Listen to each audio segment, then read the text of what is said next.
Hi, in this video we're going to show you a way you could make your icons in your taskbar animated, kind of like you have in macOS. So to do so, we're going to be using the free Windhawk app, which we have installed and running here. So if you don't know, Windhawk is a tool you could use to install what they call mods into Windhawk, and then these mods will actually customize or tweak the way Windows function and appears. Alright, so once you install Windhawk, you'll have your home section with any installed mods, and then featured mods, and then you could go to explore and search for mods, check out some other mods, sort them, and then install them from there. So the one we're going to be using is called Taskbar Dock Animation.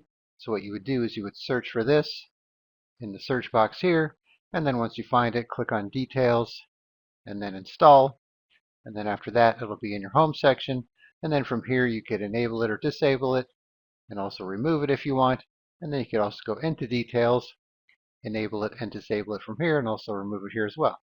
So it shows you a little preview here, and then this one has a few settings here for the scale, how large each icon could grow, and the effect radius.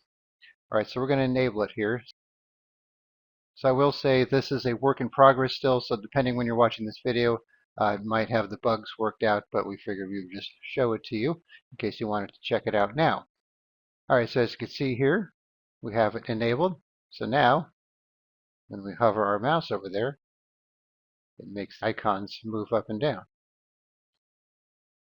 Let's try maybe setting this to 250, for example. Make sure you click Save each time.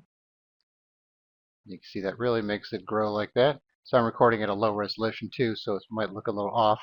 If we go down to, let's say, 75,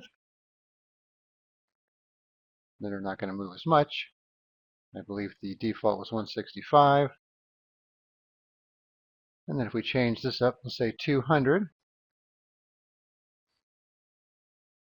changes it as well. For the effects radius, you can kind of see that curve there. And if we go down to, let's say, 25,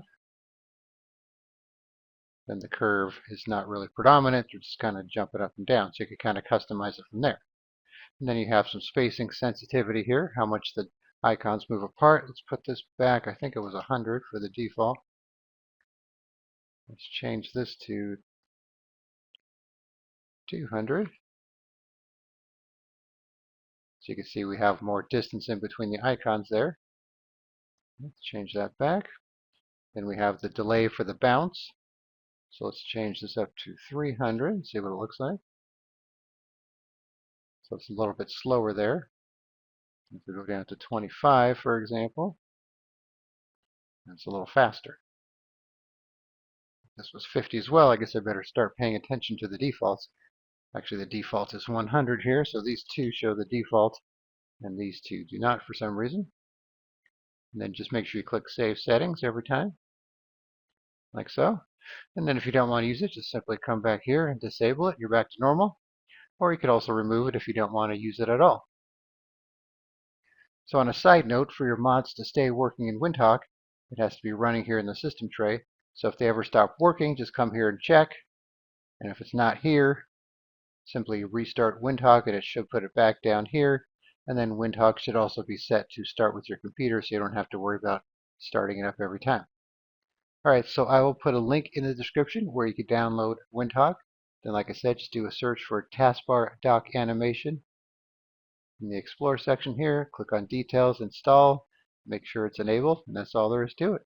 Alright, thanks for watching, and be sure to subscribe.